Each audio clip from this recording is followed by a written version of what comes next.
Hi, it's Ricky of Moshville Times once again. Now, tonight, ladies and gentlemen, we have UK groove metalers spreading the disease, or STD for short. Tonight, we've got vocalist Johnny the Viking, although I failed to see where he gets that nickname from. We've got guitarist T, presumably given because he's the guy that makes the tea in the band. But we've also got the guy who never stops resurrecting, spreading the disease back from the dead, time and time again, Mr. Steve Saunders. So it's a pleasure talking to you all then. How the devil are you all? We're all good, thank you. Well, I am. Yeah. I'm Fit as a fiddle. Do you make the teas Thorsten, or do you just call tea because they're too lazy to say Thorsten? Well, I call him Thor because I think Thor's very godlike. Steve calls him Tea because Steve doesn't like to burn off too many calories in a day. You know, he needs to keep all of his calories to be able to make it through.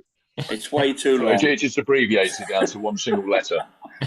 Yeah, it basically comes down to the latter. It's just most people struggle with the name, so I just get reduced to tea or toast or whatever people feel like. Probably by the end of this interview, I'll call you a few different names. To be fair, but that's perfectly fine. Well, they call me a lot of names, but I ain't going to repeat them on here. Dave, I can believe that, mate. I can believe that. Innit?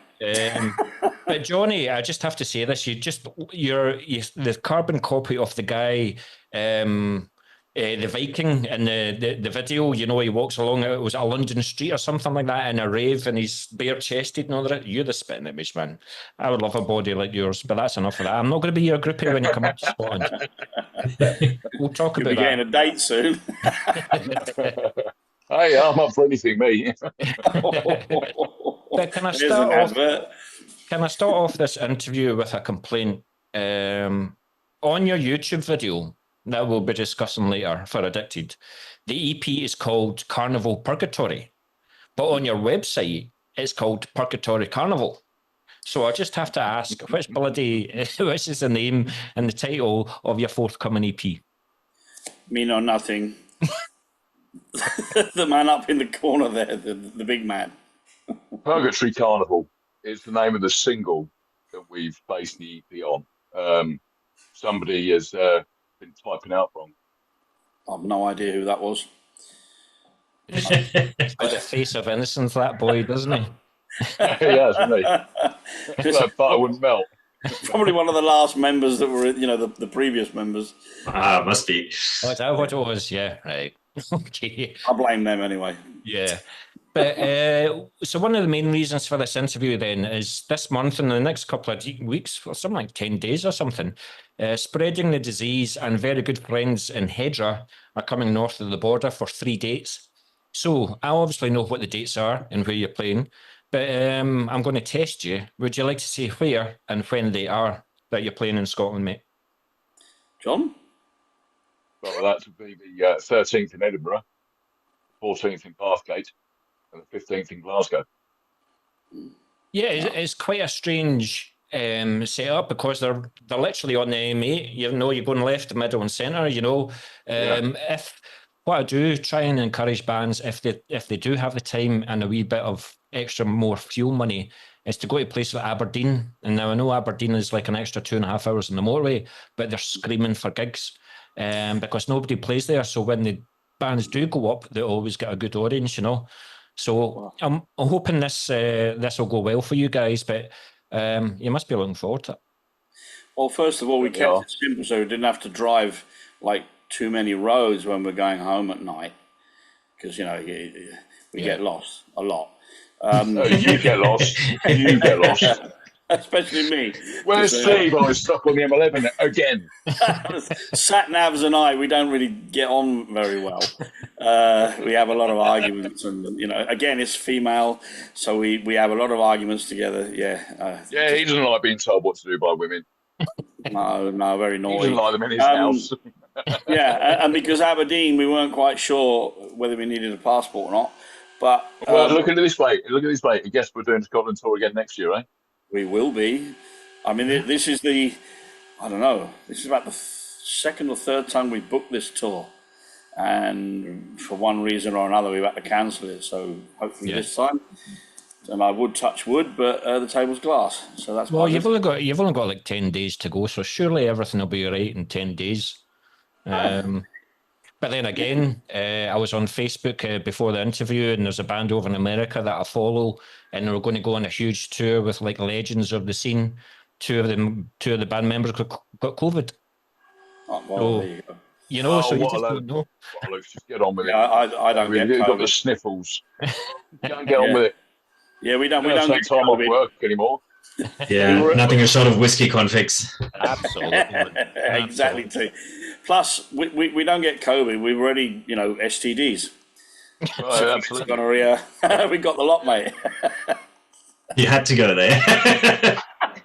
Maybe in your youth, the band name was an apt title, but as the older you get, Steve, I don't know if you've got the same opportunities as you did back then. Well, Steve has AIDS a lot, alcohol-induced dizzy spells. Every weekend. So, it's very appropriate. Every weekend, really. Manual aids to get around, generally. Yeah. But that's a very valid point. Like, you're coming up to Scotland and you seem to think that you'll need a passport to get to Aberdeen. Who do you think is going to let you over the border to get to Glasgow, Bathgate and Edinburgh in the first place? I mean, we've got a thing called Hadrian's Wall, which is like a foot tall, and you'll struggle getting over that. Well, I ain't going to get my Zimmer frame over that, I'm sure.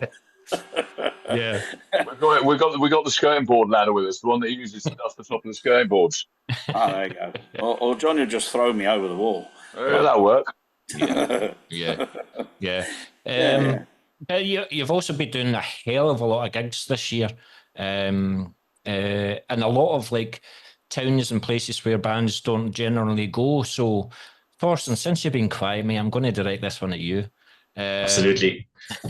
How have the gigs been so far, and all the weird and wonderful places that you've played? Yeah, it's been interesting. So I haven't been up to those areas, Birmingham, Mansfield before. So the gigs are kind of a great tour of the country for me as well. The gigs were okay. Some were amazing. Some were, just okay. It's always a different mix depending on where you go, what the crowd is like, how you do on stage and stuff like that. But so far it's been a bit of a trial by fire, and it's been absolutely amazing. The guys are great. So yeah, it's been a busy month, but a good one. Yeah. So we were talking off air, like you've only been in the UK for less than a year. Were you in bands in South Africa? I was. It was quite a few years ago though, but it was pretty much similar. Had an original band there. We did metal shows and metal festivals, although much smaller scale than here. Just the obviously the population and the percentage of people who like metal is a lot smaller there. But yeah, so not my first time, but it's been a while. So yeah, just getting the rust off again. Yeah. Well, we're going to be talking about individual band members in a wee second, but another major reason for this interview is that you've compiled a new EP for the band entitled whatever, Purgatory, Carnival, Purgatory, whatever it is. But it's the first official recording since the last official release, Mindcell, in 2017. So how does it feel to have it finally at this stage and getting it ready to be released, especially you, Steve, when you thought, this isn't going to ever happen, mate? Yeah, I mean, it's been a long road, really. I thought it was 2019, actually. Sorry, I should correct you, with Mindcell, but the band fell apart. Sorry, it was your debut album that you released in 2017, wasn't it? Yeah.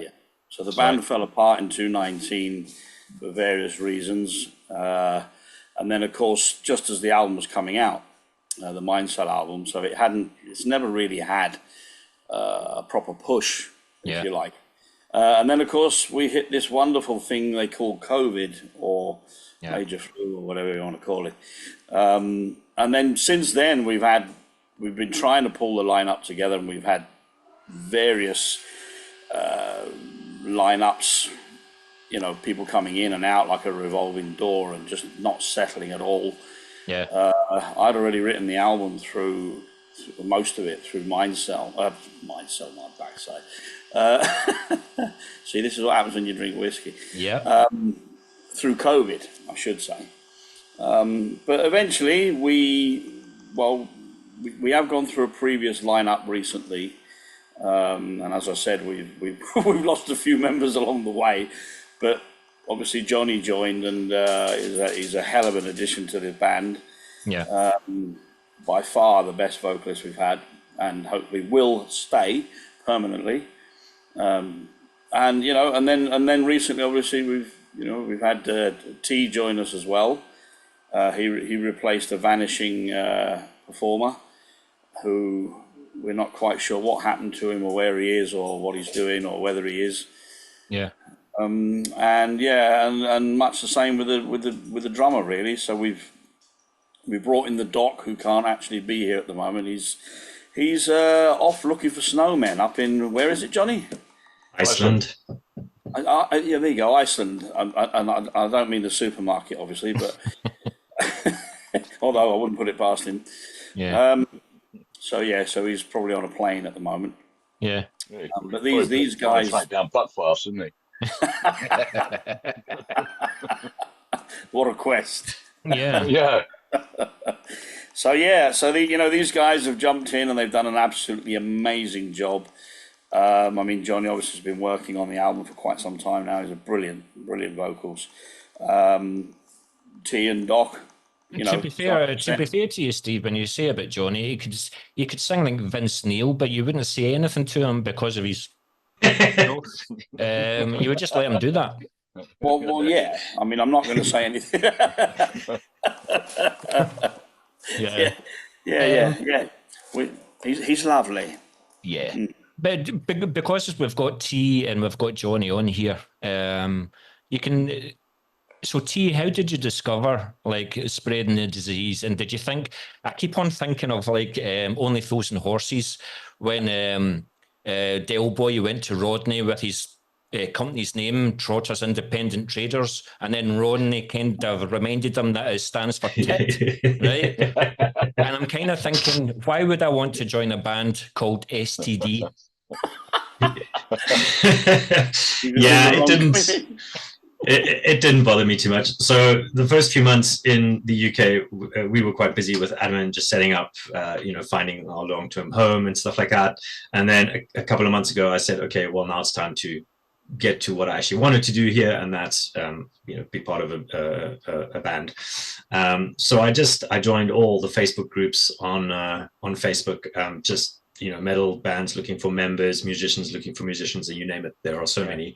And I chatted to a few people on the way, and then eventually I saw Steve's post. I assume it was Steve who posted it. And I believe you just left your number there, and I just WhatsApped you. And we chatted, and I went for a jam session with them at one of these studios down in Maidstone. And yeah, the rest is, well, here we are. Is that a bit of a trek for you, Maidstone? Yeah, it's sort of central between all of us. We're kind of spread across the southeast. So it's about 1.5 hour, 1 hour, 40-minute drive to get there. On the way back, it's between 1.5 to 2.5 hours, depending on the M25. Yeah, I mean, I thought South African highways were bad, but yeah, I don't know. You guys have trains, I'll give you that. But were you like maybe the potholes you got to get around first. It takes a long time to get through all the potholes. Yeah. Oh, you guys don't have potholes, believe me. You haven't seen potholes. We ain't driving in South Africa then. With STD, did that cater to your own musical tastes? Like you weren't looking for blues rock, or you weren't looking for extreme stuff. You were looking for a kind of like groove, Pantera, Fear Factory kind of stuff. I'm definitely, on a personal scale, I was more into sort of the deathcore, bit of thrash. Steve, I like him. So that's kind of more where I come from. But again, if you look for something that is exactly like the last thing you wrote, you'll never find a band. And I liked the songs that they had. They had they've got the stuff on social media, and Steve sent me some recordings, and I was like, this is great. I will enjoy playing this. And I certainly look forward to when we start writing again and seeing what we can do going forward, just with the mix being a bit different members. So yeah, I'm looking forward to the future. And right now, just even the material that we have, absolutely having a blast playing that. Good stuff. Good stuff. It'll be interesting to see if Steve can let go of the 90% of the songwriting to like 50% stuff like that, and see what you guys bring in. But we'll talk about that later. So, Steve, you can't say anything yet. But Johnny, thank Christ, Johnny. So, how did, again, similar story to yourself? Like, how did you find Steve, STD? What were you doing before this band? I was in 17-year hellish relationship. Okay, that's one hell of a name for a band. Able to be myself. 17 years in a relationship. That's a band name and a half. That was shit, yeah. And in a new relationship, fantastic new life. And I just laid on the sofa one night and thought, fuck it, I'm going to join a band again. Okay. And so ended up going on joinmyband.com. That's where I found Steve's advert. And went down for an audition. He loved what he was hearing. And we went from there. But I mean, the music is right up my street. The stuff that the STD stuff, absolutely fucking love it, because I've got serious anger issues. And it allows me to get them all out. Yeah, I fucking love it. And Steve gives me free rein with the lyric writing. So yeah, it's well, we're going to come to this. We're going to come very to emotional this. stuff that comes out. Yeah. Yeah. You wouldn't know he's angry. I mean, not at all. No. The mic stands know. The mic stands know he's angry. The mic stands know, yeah. He's on his 10th one now, I think. But you said like go into a band again. So what were you doing? Yeah, I was in a band in my 20s. Let me guess, hardcore. It was actually, yeah. And it was a band called Heads Kicked In, and it was fucking shocking, absolutely shocking. But I spent the last 2 years of my bad relationship kind of locked away in my man cave, where I started getting vocal lessons and learning how to scream properly. Yeah. And so I literally spent 2 years in a shed at the bottom of my garden screaming. Would you like to give a shout out to the person that gave you lessons? I can't remember his name actually. It was on YouTube.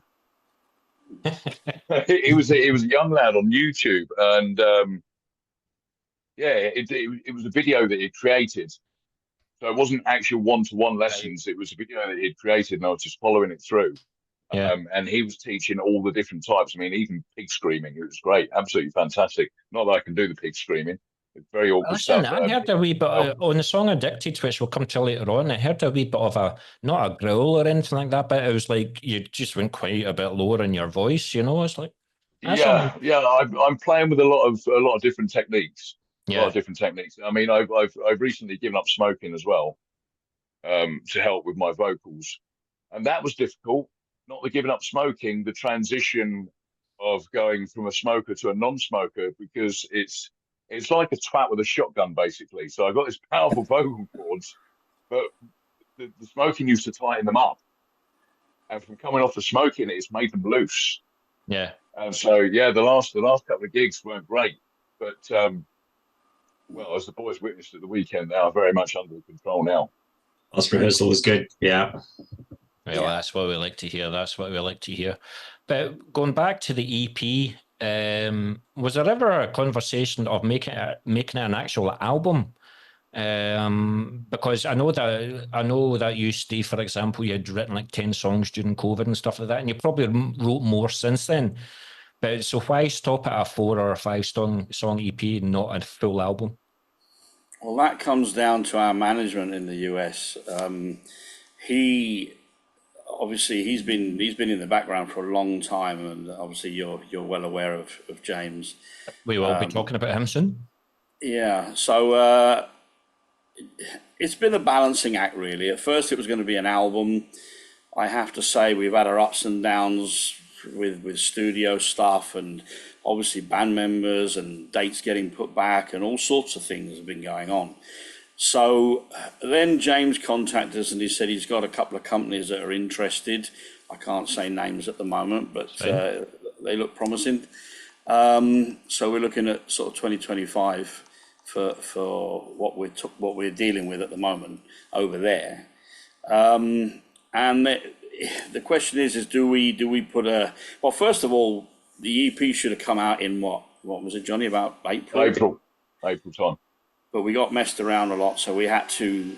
We practically went out on the first tour with this band this year with hardly anything, just the video. It's so frustrating. So frustrating. Very. Yeah. Because alongside the EP, the other tracks, we've got some amazing tracks. You know, they're absolutely killer. Absolutely killer. I mean, one of them. I mean, we've got Addicted, which is a single, and we've got another track called Rage Parade, and that is just it's unbelievable. The way it's come together. It's come together absolutely perfectly. I mean, and it's a real crowd pleaser. It's tempted to put the album out because obviously there's some good songs on there, and these guys have really made a great album of it. But yeah, because of the arrangement we're having through James, it might mean that we pull back a little bit and start sort of just putting singles and videos out for the time being, while other things are going on in the background. We have to see. So you're going to be seeing a lot more tracks from the band, but it will be a slow process while things are going on. It's definitely like a double-edged sword. I mean, when I talk to like the old school, like even up here in Scotland, you've got Dog Tired, who are absolutely phenomenal. But they do album 3 years, album 3 years, album. Whereas the younger generation are like single, couple of months, single, couple of months, single, just to keep the name out there. You just don't know what's the best because there's still a lot of people out there that like the final product, the album, the lyrics, the artwork, the full product, something to hold in the hand rather than download an MP3 or something. So well, I'm right there with you with that. I mean, I love creating the artwork, and it's all part of the ethos of the band. And I think it tells a story in itself, the whole sort of the lyrics, obviously, that Johnny does, and the artwork and the whole thing. Yeah. But I suppose down to the way the music industry works at the moment, we're having to kind of, I suppose, fight our way through and learn as we go. Yeah. How to adapt to new situations, and obviously with James doing what he's doing as well, he's asked. We've all discussed this and thought, okay, let's just do singles for now. Yeah. But that could change next year quite drastically. So we have to wait and see. I was thinking that from what you're saying, I was thinking that the EP is just to remind everybody that STD is still about. Unfortunately, it's true in real life as well.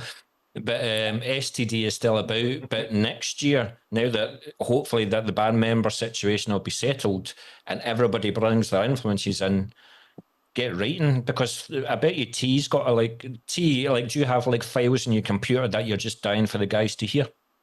Yeah, of course. But that's just sitting on them like a hen on eggs.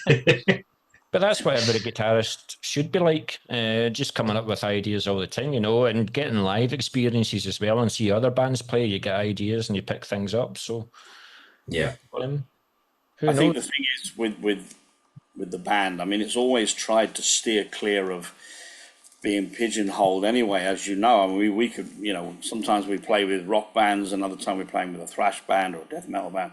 We kind of fit somewhere in the middle of it all, and we always try to sort of bring different ideas in from all different genres, throw it in the mix. I mean, we have a song called Fisher, which I'm sure T will agree. We've got it's almost like a death metal riff to the chorus and stuff, and it just takes you in that direction sometimes, and I think you just throw different things into the mix, and it gives you, I don't know, perhaps a little bit of originality, and I know that's hard these days, but you've got to try and keep it a bit fresh. And I also think that a lot of bands tend to sound the same. And I remember as a kid, you'd buy an Aussie album or something, and every song was different. You got excited about what the second track was or the third one onwards. And I think that's something we like doing with this band. So it's an exciting album to listen to because you just don't know. And I think these guys are going to bring a lot of that into the next album. Well, we shall find out. But what are you thinking? Do you have rough ideas of when it's going to be ready? And also, is it going to be like a 4-track EP and a cover song, or is it going to be 5 songs? What are you thinking? We haven't really discussed that yet, but I think we're going to start writing in October, and I'm guessing. So sorry for this EP. Is it going to be like 4 or 5 songs? Oh, this one is going to be 4. 4 songs. Yeah. Okay. Yeah. So again, we'll probably put out a couple of singles. We've got 10 songs. Three are being finalised now. Good. But we're going to be staggering the release of those, and then that will give us a bit of time then to start to get another studio album. Yeah.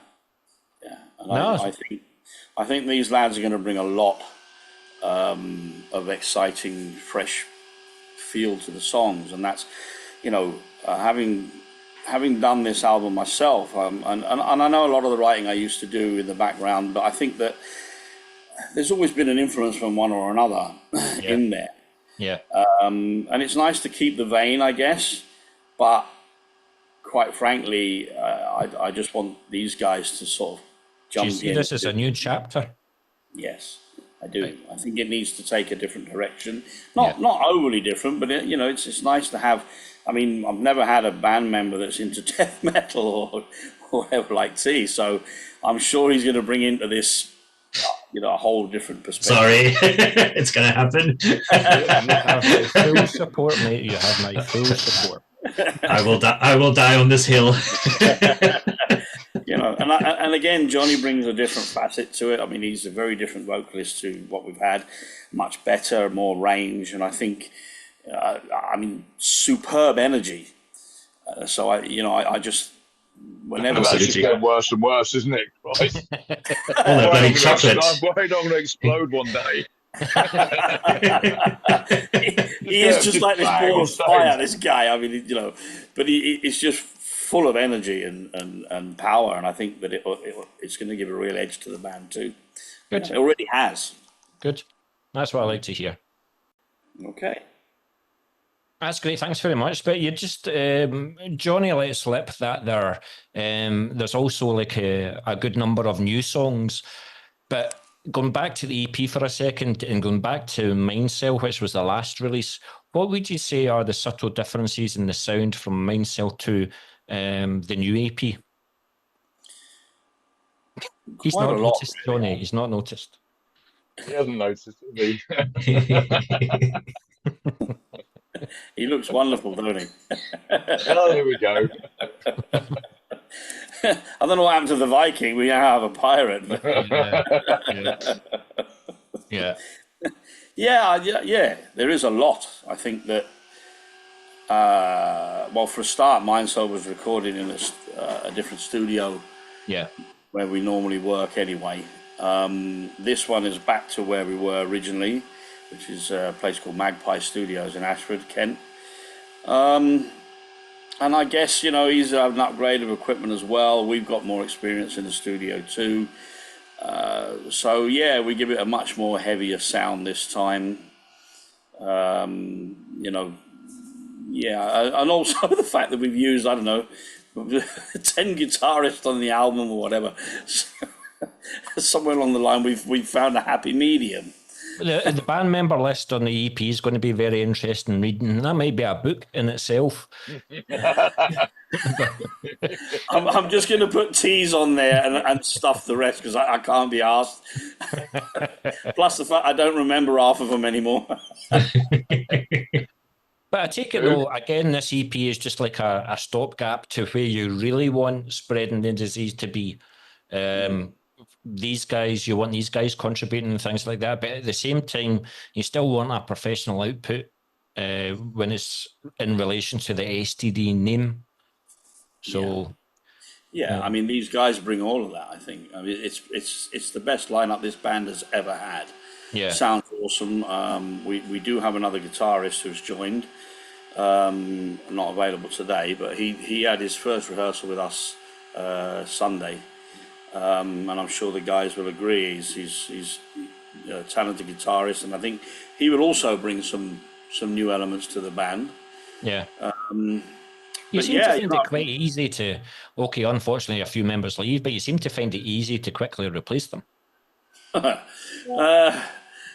Just after COVID, it took quite a long time. Yeah. and I'm not going to go into details with the different members or their issues, or mine for that matter. But it was a bit of a complex little job until finally, as I said, Johnny joined, and then now T and the Doc, and hopefully we're settled there. And Dan's the new guitarist, and we move forward as it is. The problem I've always had with this is that you can only take the band so far, providing the band members stick together. Yeah. Because when you start dealing with the major players in the industry, which we can, you have to have, first of all, the tools available, and secondly, a stable lineup. Because if they get a whiff of the fact that you're constantly changing, people are in and out the door, they're not going to invest time and money into you at all. Yeah. So you have to have a solid unit moving on the same page. And luckily, at least 9 years of hard work have given us a bit of background and history that we can show to the industry. And if you add that to the talent that is in the band now and the new material, then we do have a chance of taking the band a lot further forward, and that is the plan. Good. And that's kind of what we're heading with James and co as well. Slowly but surely, but at least now we can move forward. You can't do that when people are in and out every 5 seconds. Yeah. But just as a last kind of statement on that issue, some of the material are like, we know that some of it was written during COVID, so you're probably fed up playing them already. Are you quite open for all the band members to contribute to writing the songs? Or are you happy to have the pressure with the songwriting? And also, if you are open to like the other members contributing, how easy or difficult is it to negotiate what stays in and what goes out of a song? Is there a moody one in the band, etc. and stuff? yeah, I'm the miserable old bastard, me. I don't believe you. Many people don't.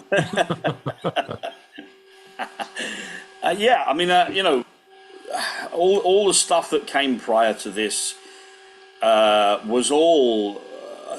Although I had the main streak of writing in there, there was other musicians that we worked together on a lot of the tracks, and so I'm not amiss to writing as a team. In fact, I love it, and I think that the only reason this album was written, before these lads joined, is because it was written in COVID, because I got bored shitless, quite frankly.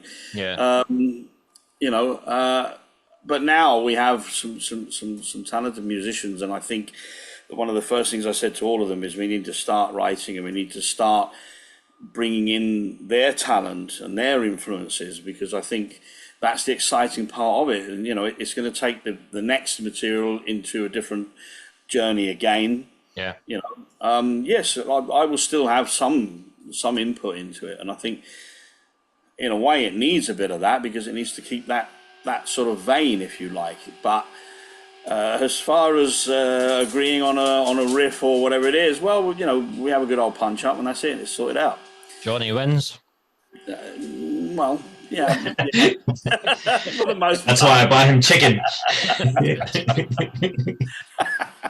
Yes, T buys him a lot of chicken. That keeps him quiet while we sort of get the ribs, But going back to the recording of this EP then, how was the recording for you all? I mean, did it take you a good few goes before you were happy with your performances, individual performances? Was there a song that you had to do over and over again? Or did you find it like one take and that was it? How did you find it all? And I'll ask everybody that. Johnny? I'll go first. Go on then. Go for it. Yeah, it was recorded before my time, so yeah. Anyway, good chat. Wow.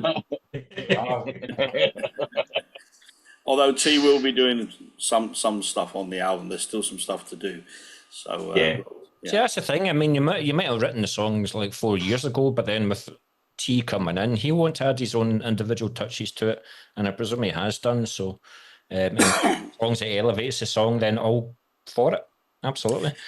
Well, having I mean, I got to a point of desperation at some point. I was so sick and tired of people coming in and out that I just thought, you know what, fuck this. I'm going to go in the studio, and if I have to fucking sing the thing myself, I will. And that would be dreadful, but, you know, that might be a death metal band if you're singing. It would have been then. It would have been death to all metal at that point. So, you know, I just started recording the whole damn thing and putting the bass down and whatever, and then bringing musicians as and when. There's and I think the cool thing is that whenever you're writing an album, you get, but if you're writing it with, you know, somebody like T and John and whatever, you're getting all these influences coming in anyway. So even though I wrote the bones and I have in my head certain ideas, you know, the whole thing begins to flourish and becomes what it is today, thanks to everybody else's input. In this case, about 30 of us. But we got there, you know, and then of course John walked in and started doing the vocals. We never actually sat down to write together lyrics or anything else. I had no idea. You dumped a load of tracks, a load of instrumentals in my lap, and said, "There you go, get on with it." And quite frankly, get it done. I had no idea how John sounded. I had no idea at all. He just got on with the job. Even through the rehearsals, because we couldn't really hear my vocals during the rehearsals. It wasn't until we went in the recording studio for the first time. I mean, we went in. It was amazing. I mean, we laid them down thick and fast. He made us shit a brick, the pair of us. I mean, the engineer and I was like, fucking hell. So where's this guy come from? This is awesome. You know, it was just such a breath of fresh air. Yeah. And, you know, I didn't know what to expect, quite frankly. I mean, it could have gone horribly wrong, but John just killed it. He just went in there and, you know, absolutely brilliant. So, we smashed out. I mean, we were doing 3 songs a day in the recording studio, and there was only one that I was particularly unhappy with, and that wasn't until it was Purgatory Carnival. And what had happened was we had a period of time between recording studios, and Purgatory Carnival was the first one that I laid down. But as we were performing it live, it continued to evolve. Yeah. And it went from being a great track into a truly epic track. And I said, Steve, I've got to get back in there and redo the vocals. Got to redo them. And then we started getting messed about by the recording studio, who seriously pissed us about. And then I managed to find a local recording studio here, and I literally just paid the money, went in, laid it down, got it sent across to our sound recording man in America, and we're just waiting to hear the finished product now. If you're ever questioning Johnny's dedication to the band, the fact that he went to a separate studio, paid for it himself, done it himself, that's the dedication that you want and you need, man. No, the dedication is working 24 hours a day so I can pay for the fact that the band's tour bus. The man's a machine. He just gets in the lorry and just keeps going, you know, mile after mile after mile, and brings the money to pay the vehicle. I mean, you know, he doesn't. Easy, man. But I mean, I will say this with Johnny. I think that I've said it to him myself. This is the first time that I've had, for now, and I don't know. I'm sure he'll agree well enough, but hopefully they'll all jump into the fire. But John's the first guy I've ever met that actually gets involved 200% in the band, takes on, you know, whatever that is, Spotify, singing, whatever it is, he takes it on and he works his backside off, and that's something that usually is left to me.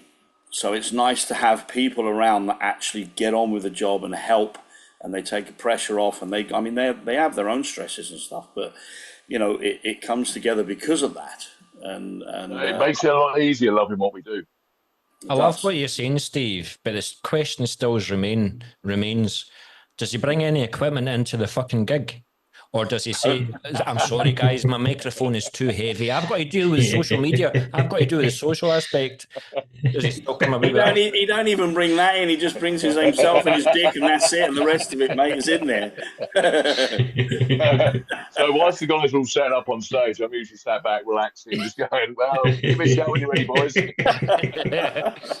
Is this your first official recording, Johnny? Yes, it is, yeah. Your first experience in the studio, so... First experience in the studio, and it was made very easy by the fact that they got blind, so people in the actual sound room couldn't see me. Yeah. And then I was able to lose my shit as much as I wanted to then. And yeah, by the time I finished in that booth, there was saliva everywhere, sweat everywhere, blood everywhere. I just went absolutely fucking Broken insane. mic stands everywhere. Oh, Yeah. absolutely, yeah. Yeah. If That I was don't just, break a mic stand, something's happened. that was just the toilet. Well, Steve's had to resource me a mic stand that's a little bit more robust, but even that's not going to last very long. I've already broken it at rehearsals at the weekend. No, we're gonna have to get one made for you. Yeah, we're gonna have to get one Titanium or made something. out of Wrought scaffold iron. poles or something like that. Solid iron, that thing. I mean, Yeah. I get a little bit excited and start throttling it on stage, you know. Yeah.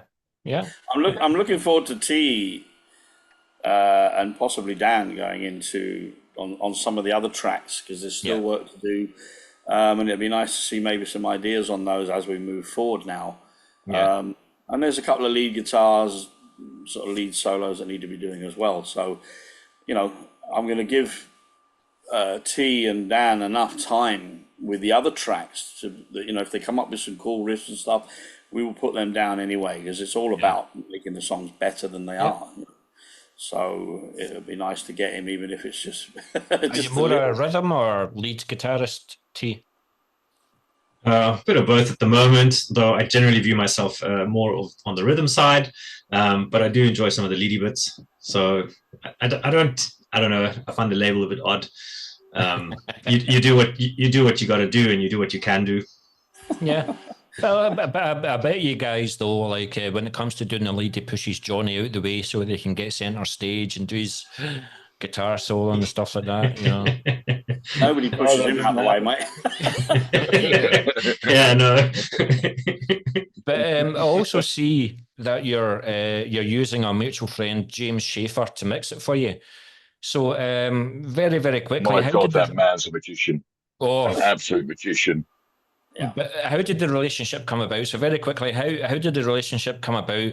What advice has James gave you all? And has it went to and fro? Like, has he sent it back across the pond and everything numerous times, or is he happy with the product that you sent him? Well, he absolutely loves what we're sending him. He thinks we're amazing, which is such an accolade coming from a man of his years of experience, and you know the people that he's worked with to actually be in love with our band is just I still can't comprehend it. You know. Yeah, when was it? Steve interviewed him like 3 months ago or something like that, and he's got Slash's guitar and all the rest of it. You know, it's absolutely frightening where he's been and what he's done. So absolutely, and still doing as well. Still doing. Yeah, crazy man, absolutely crazy. Recently, I think he showed our material to Lizzie Hale, who quite like what we do, shall we say. And they also told us to sort the video out because they needed a warning in the US. So that we're going to talk about the video in a minute. Yeah, we're naughty boys. But I mean, I met James quite innocently. Well, I don't know about innocently. He was trying to chat up some bird who I know, and we kind of just sort of began to hit it off. I'm not sure if he hit it off with her, but I guess I stepped in and he thought, hey, here's a good looking chap. And away we went, you know. And we were mainly just friends, just talking online. And then he asked me what I do. We sent some of the previous stuff, which he enjoyed. Yeah. I mean, the man has got patience as Job, because every time we got anywhere near being able to give him what he needed to go and, you know, do his job, some musician would leave, and then it would set the whole damn thing back 3, 4, 5 months or more, you know. But he's been. We've got past that stage now, haven't we? We have. He's stuck with it, and you know, now we've given him a product which is, you know, 200%, and he's very happy with what he's doing. He loves the product. He loves the band. He loves our live performances. And what he does is he comes on tour with us. So he's coming to Scotland with us. And what that man, the sound that he can get out is as if we're in a recording studio. Yeah, I mean, he's now mixing the EP for us. Because we had to take it over from the original studio. So he's now mixing the album, and as John says, I mean, absolutely amazing. I mean, the two that we've heard so far, 3, isn't it, John? Yeah, absolutely incredible already, and he's still working on them. Well, it sounds as if you're going to like bombard his inbox because you've got this EP and you're already writing more songs and stuff like that. So he's very demanding. He wants more and more and more from us. good. Yeah. Good. Well, the project we have, the project we are, because it's not like Steve's got a social life, so he's got fuck all else to do. nobody loves him. According to him, his social life is never ending. The band is Steve's social life. Nobody loves me anymore, so I just stay in, you know, and watch Pinky and Perky on television and occasionally pluck Pinky and the Perky. Yeah. So, you know. Sorry, I was thinking of the Pinky and the Brain. Yeah. Not the brain bit, mate. Yeah. And, you know, and drown my sorrows with this medicine. He's a very good friend, isn't he, Mr. Daniels? But you have to show him some respect, Mr. Daniels. Indeed. He and when does not James show Mr. Daniels any respect whatsoever. He says, "You're coming in my house, bitch. You'll do as you're told." Well, now James is coming over on the 9th, and he's going to resurrect what's left of our barbecue down the bottom of the garden yet again. And although he says he can't drink as much as he did last time, he's lying, because I know damn well that we'll go down and buy a nice little stock of JD while he's here. Which I would buy it down there for you coming up, because it's different prices up here. Yeah. Like a litre bottle of Jack, for example, is 35 quid. Although I was in Tesco the other day and there was a shop where it was selling it for 40 quid. So buy your stuff down there to bring up. Well, probably will. I mean, knowing what he's like, that's the first thing he'll do as soon as he gets here. He cleans the supermarket out of every bit of meat that is possibly found. And then we go to the alcohol department and do much the same, really. 200 quid later, you've got rolls and sausage and 10 bottles of Jack. But hey ho. Pretty much. You'll survive. Last time he was here, we were either drinking or he was collapso on the bed upstairs. So one of the two. I feel sorry for your other residents in your house. I do. I know, yeah. Most of them just walk away. Yeah. And they go elsewhere. Yeah. But with you, Mr. Viking, being the vocalist then. Yeah. Do you write all the lyrics, or do all members contribute to the lyrics? And I was wondering, like, what type of lyricist you are.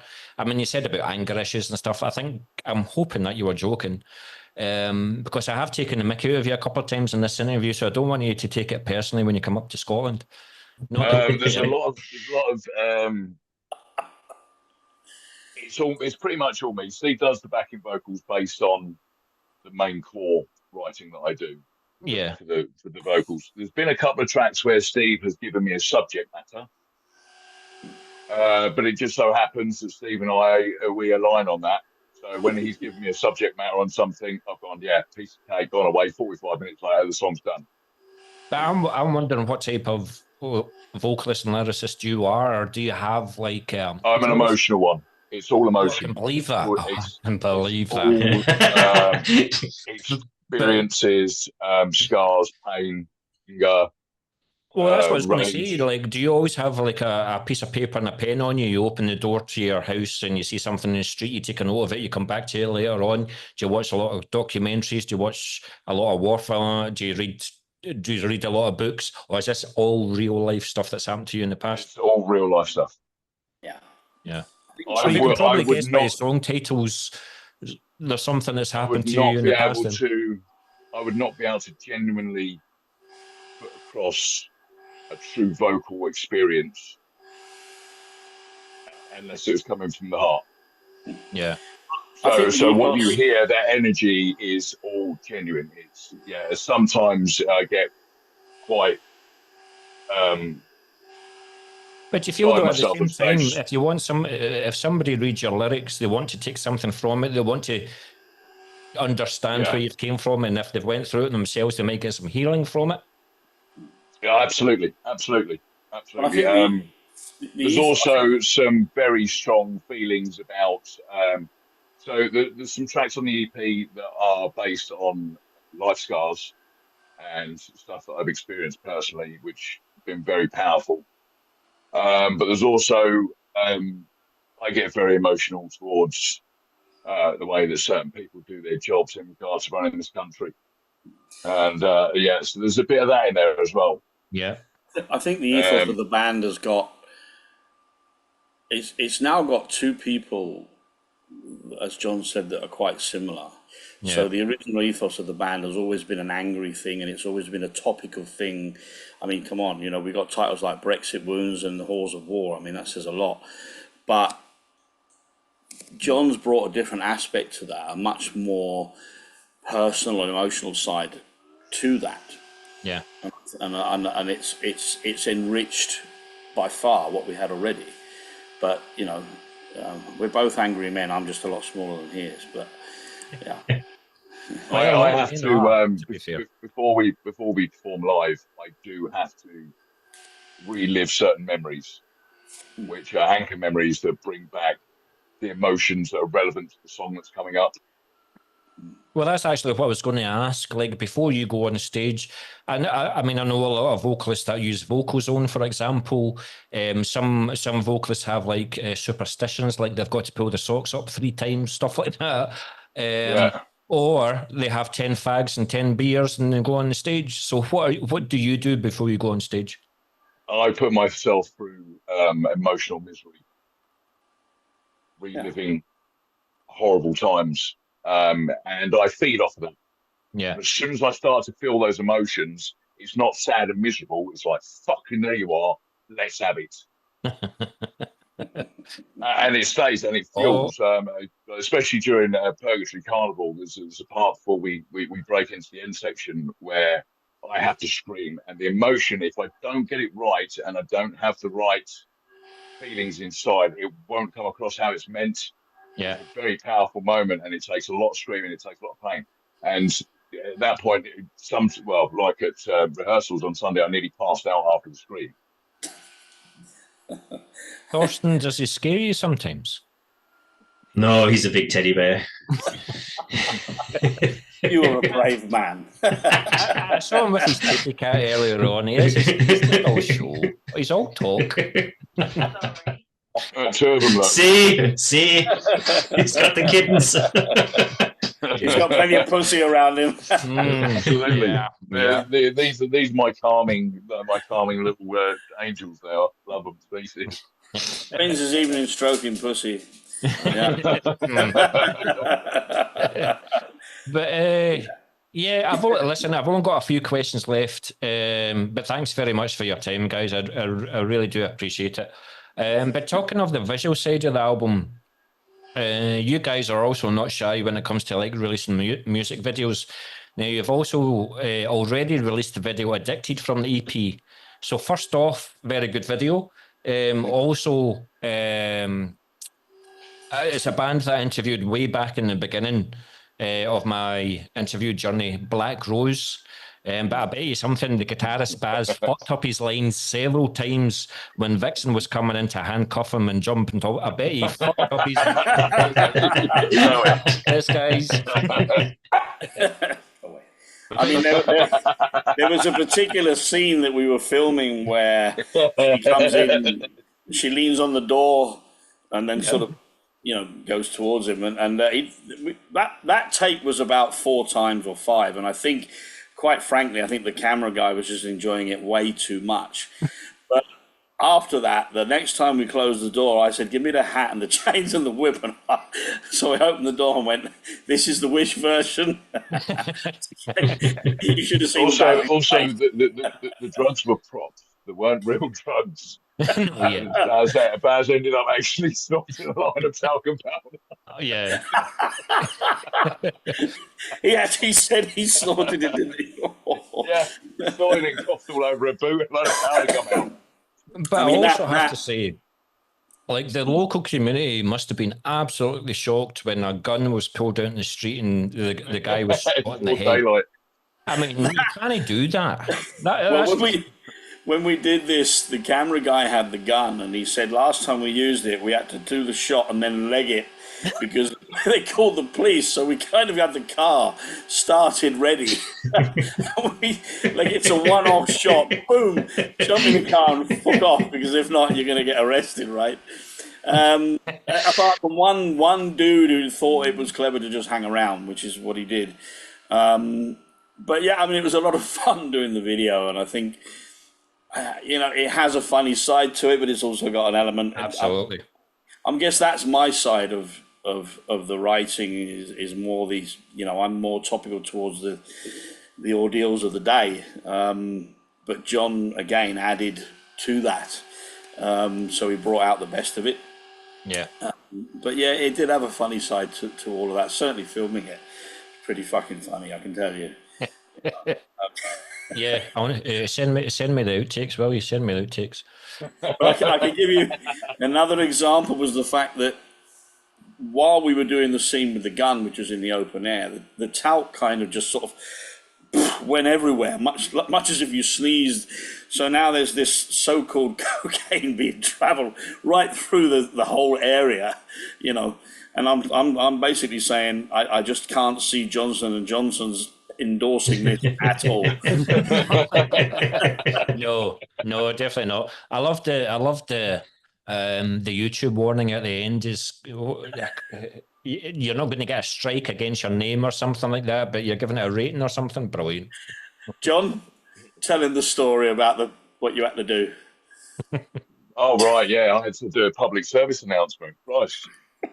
So I had to go I go to the gym at 3 o'clock in the morning every day. And I didn't 3 o'clock in the morning? Yeah. So you have to excuse me, it's way past my bedtime at the moment. Rock and roll, boys. and I had to do this public service announcement to basically tell people this is not a fucking TED talk. This is general addiction and there's problems that go with addiction. Yeah. But I'm also a little bit kind of paranoid of ghosts as well. So I'm doing this fucking recording thinking any moment, because I'm in these infinity mirrors. Yeah. And I'm an idiot. I watch these horror films where horrible things turn up in the mirrors and stuff like that when you're looking. And I was absolutely terrified that something was going to walk out. So I was absolutely shitting myself trying to get this speech out at the same time whilst I could because once I got my headphones in and the music's blasting, everything's fine. Yeah. But it's eerily quiet in there at 3 o'clock in the Okay, morning. hold up. So the biggest guy in the band who's supposed to protect us is going to run when the floorboard creaks. Is this what you're telling me? No. Yes. Absolutely. It's just that initial fear feeling, and weirdly, I've had it happen. I've literally had it happen. A guy who was a very good friend of mine, I came home one night and said to the girlfriend, I was going to say to the girlfriend, I think Levi's dead. And the next morning, he was on Facebook. It was announced that he was dead. And then I was in the gym at 3 o'clock in the morning. I turned round, this is the day before I did the recording, and he was stood right in front of me. And then vanished in an instant. And my breakfast made a reappearance in brown form, and I had to run to the toilet. I mean, basically, Rick, that's the lyrics for our song. It will be. I mean, basically, Rick, the Americans, James messaged us after showing the video to some friends of his over the States, and they got a bit of umbrage about it because they felt that it was promoting the drugs. So we said, well, actually, it's completely the contrary. And he's saying, well, can you do something to change it? I said, well, no, not really. I mean, this is the ethos of the band. This is who we are. This is what we do. We don't preach to people. We just put it out there, and then you can make your own mind up. But it's so in the end, we had to settle for some kind of caution, I would call it, that John's just told you about, which we had to put for the American people. At the start of the video, you haven't seen that one. We've had to send it out to the States so that people, in labels and things, don't get upset. Pretty strange, really. But I personally, I think it's self-explanatory, the video. But absolutely. I mean, if it's not as if YouTube would put it on where you actively see smoking coke and. No. I can't say it because I've interviewed him. I'm not going to say what I was going to say next. Moving along. Don't say. Good stuff, man. Good stuff. Cool. Listen, as I said earlier on, thank you very much for your time. I've only got a few questions left. The last one will probably be the longest one to answer. But yeah, we talked about the video there for Addicted. Will that be the end of the visual cycle for No way. the No EP? way. No, we've got lots more to come yet. Yeah. So I Yeah, take it. Purgatory Carnival is going to be an epic one. So because you're the lyricist and stuff like that, are you the visual one as well? You've got ideas for visuals, or does T come out No, the box and say, Steve was basically the mastermind behind Addicted. yeah, And then he took a step back and he said, right, I want you guys to have the crack at the next one. But out of those people that he kind of gave that task to, I'm the only one left. So, Shut up. Sorry, boys. I've already been in the planning stages for the Purgatory Carnival, and Steve and I have been chatting through, and yeah, that's going to start rolling soon, isn't it, Steve? Yep. Yeah. We're working on it. I mean, that's going to be a serious video. It's a very serious matter. It's a mental health track. But it's a hellish mental health track. I'm wearing a wristband, Heavy Metal Therapy, and highly recommended. They've got like a website full of resources for anxiety, PTSD, and depression. Absolutely everything to do with mental health, specifically related to heavy metal. So, Steve, do you want to go and kill it? Go and kill it. I'm going to give you some fucking whiskey in a minute, mate. That's great.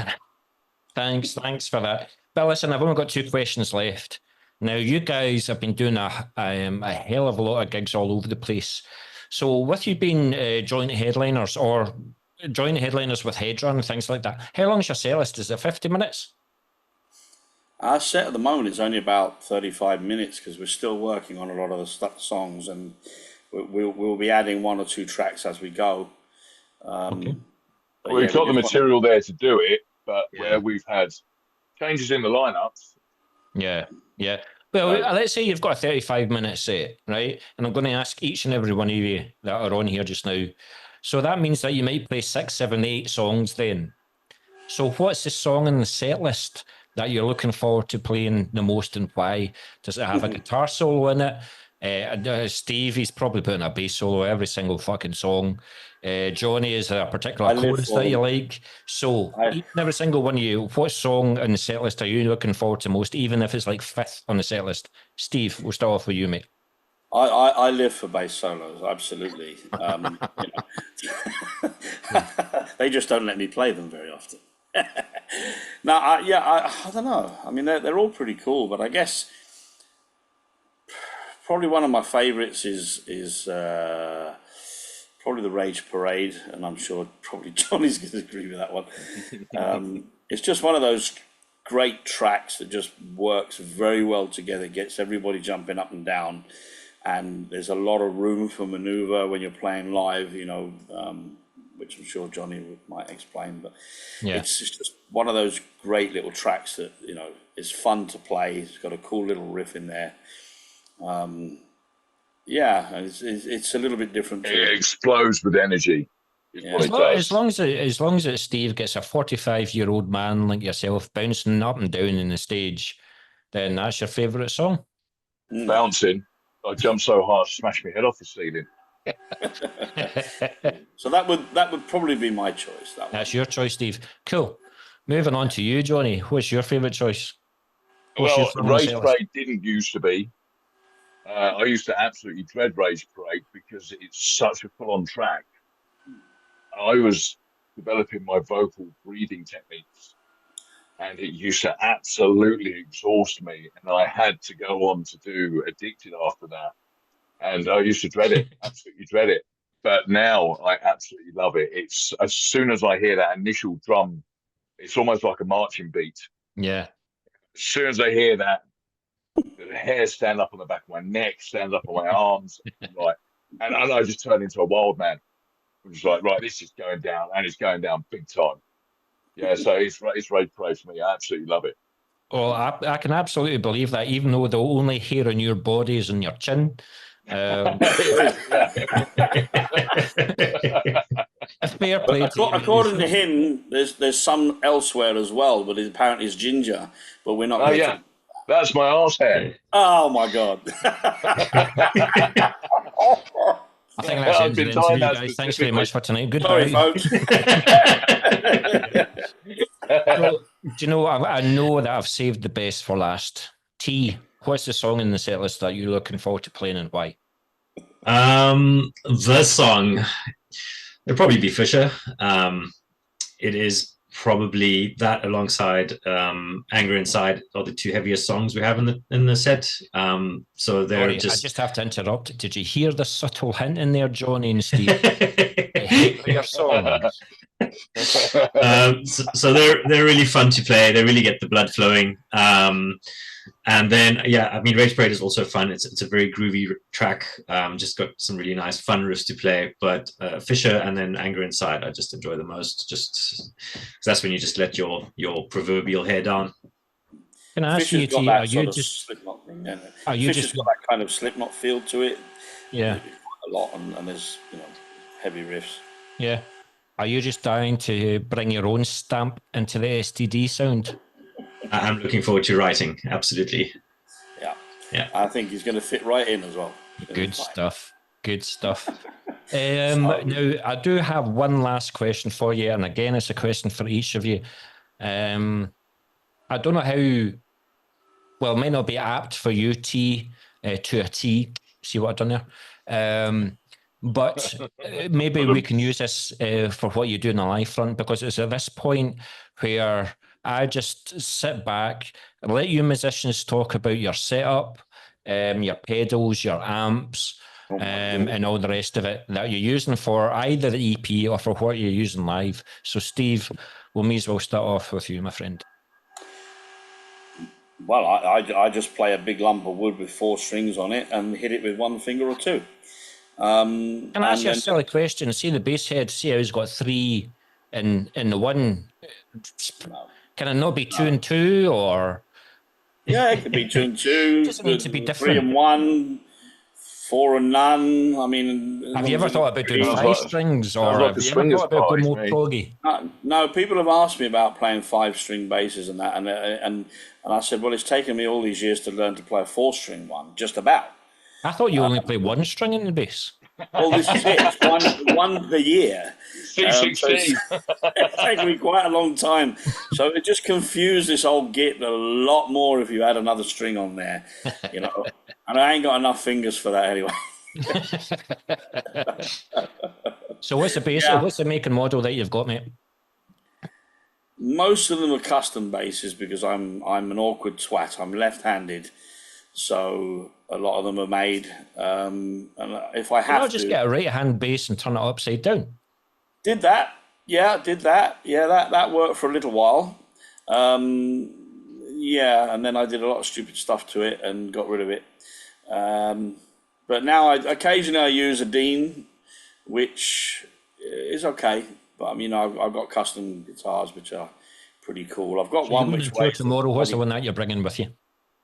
That'll be the Dean and an Ibanez. And I've got a big transparent bass, which is very pretty, which looks very nice in videos and is okay in the studio, but it's landed on my foot 3 times, and that's probably why I limp a little bit these days. Yeah, pretty fucking heavy, that beast, but it looks cool. And that's, by the way, that's one with the 3 at the top and 1 at the bottom thingamies. I see. Now, T, I bet he's got a bigger pedal board than you. So what pedals do you use? I'm just using the Kemper Stage at the moment. No, like what's Steve using? I bet he's got a bigger pedal board than you. So what are you using? I will come back to you, T. Don't you worry.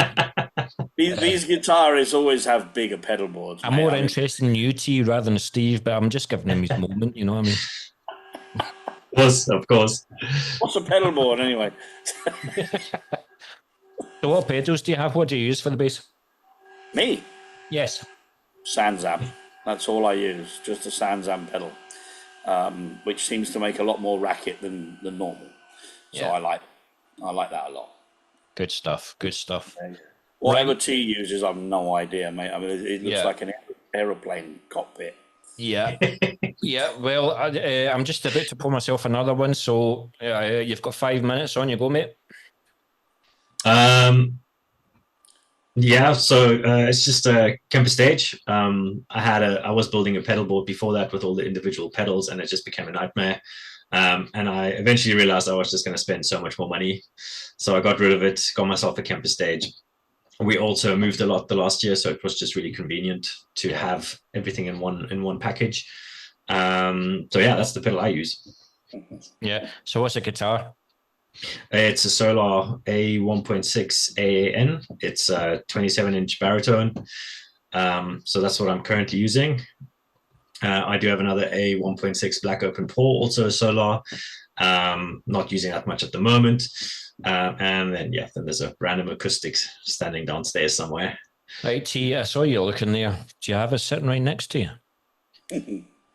No, I don't. Oh, I was going to say you can show it on the screen if you wanted. I do not. So, because I took the mickey out of Steve and asked him if he was going to use a 5-string, what about you in 7? I used to have a 7. I sold that a while ago, and then when we moved here, it was again deciding, am I going to go with a 7-string or a baritone?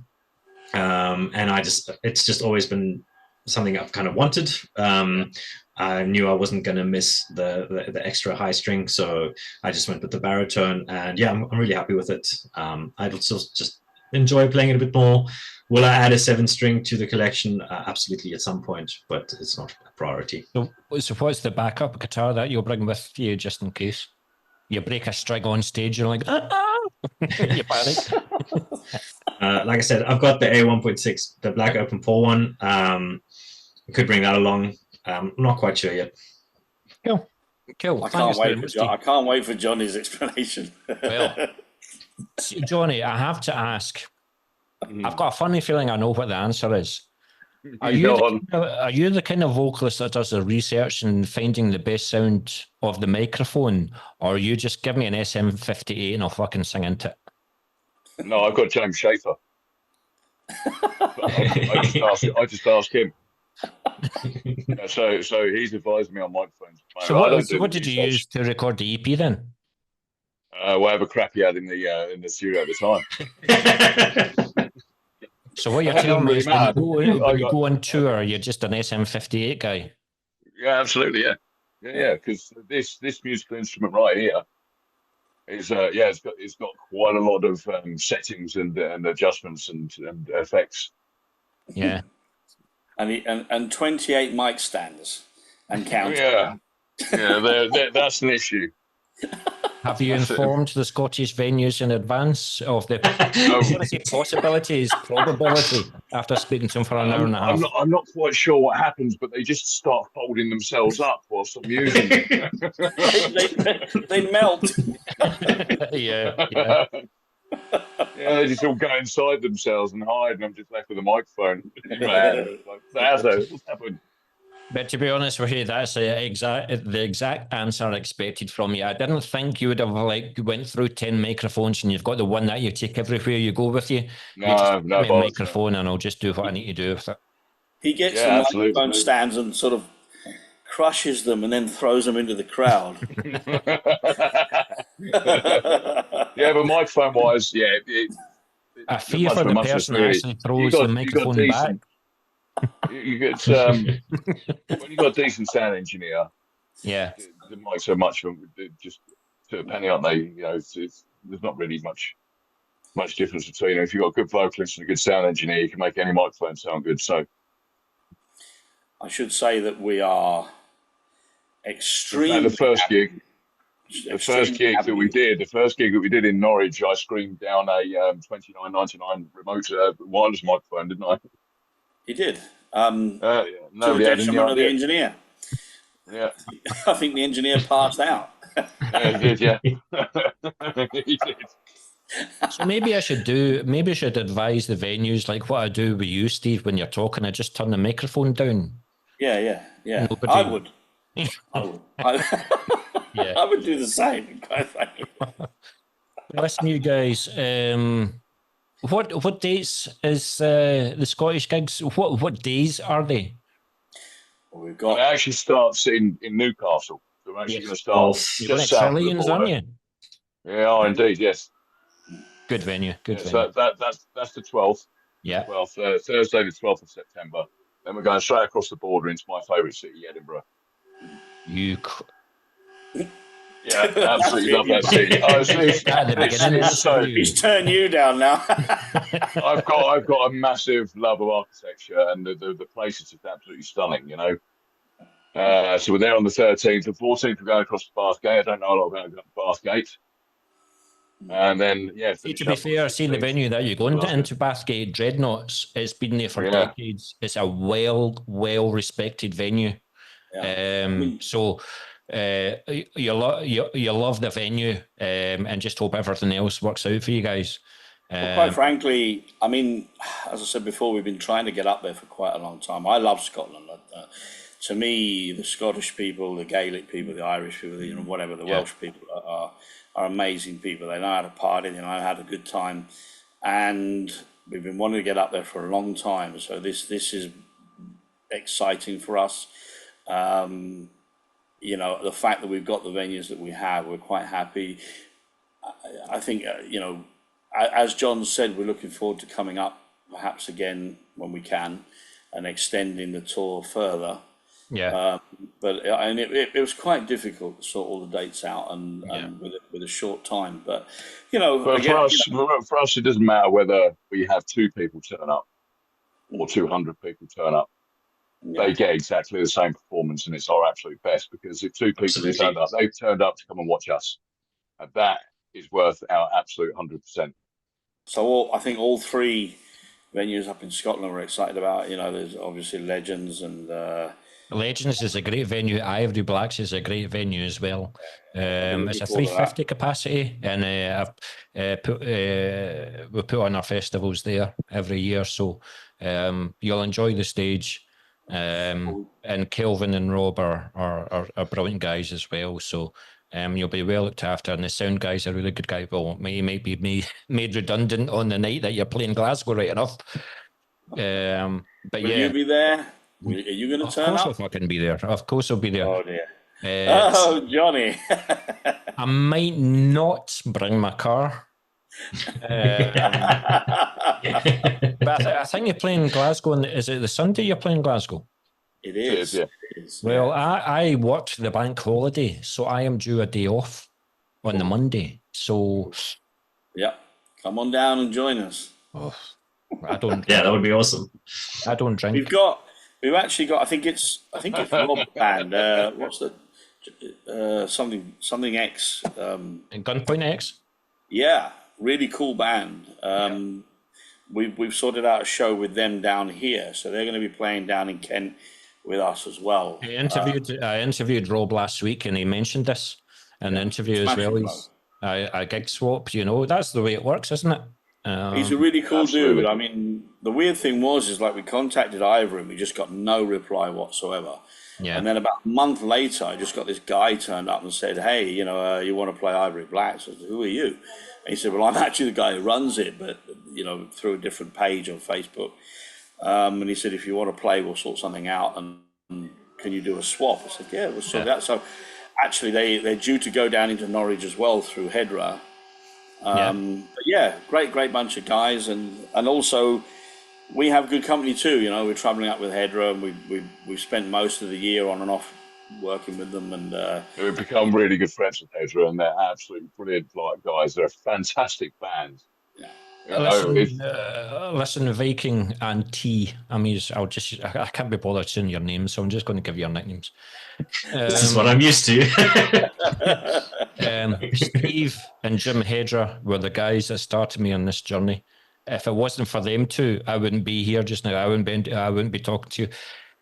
I will forever have 100% gratitude towards these guys, because you find that they help you and they've give you an opportunity. They give me an opportunity as well. So if it wasn't for this, I'm going to have to give them this sexy looking guy. I wouldn't be where I am just now. So once again, Steve, my glass is empty, so that reminds me that I need to fill it again. But it's been an absolute pleasure speaking to STD. I'm looking forward to seeing you in about 10 days' time here in Glasgow. I'll try and do the Bathgate. Well, I should be able to do the Bathgate one as well, but I'll probably have to drive to that. But Glasgow, it's going to be messy. We're really looking forward to it, man. I'm looking forward to seeing it again. It's been a long time. And, yeah. Well, I've already seen the future. I'll be a typical Scotsman and forget my wallet. well, yeah. Don't forget that, you're no alcohol, right? Absolutely. Oh, no. It's Diet Jack Daniels that I drink. Yeah, Jack Daniels with Diet Coke in it. Yeah. Sacrilege. Yeah. But thanks very much, and I wish you the best for the EP. Looking forward to meeting James. Looking forward to meeting you guys. Wish you guys the best of the success. Get fucking writing as soon as the EP's out. Don't let the momentum stop, because it sounds as if you've got a solid lineup. Get it done, and you know exactly where to send it as well. Nice to talk to you. Thanks, Ricky. It's always a pleasure, Ricky. Absolutely, mate. I love having a chat with you. It's great. So thank you for giving us the opportunity. Yeah, thank you very much. You nearly got me emotional there. Yeah, and may we say hello to all the Scots fans, and we look forward to seeing you. Come on down. Have a good time while we inebriate. Well, we're going to try and inebriate Ricky. That will happen, 100%. These guys.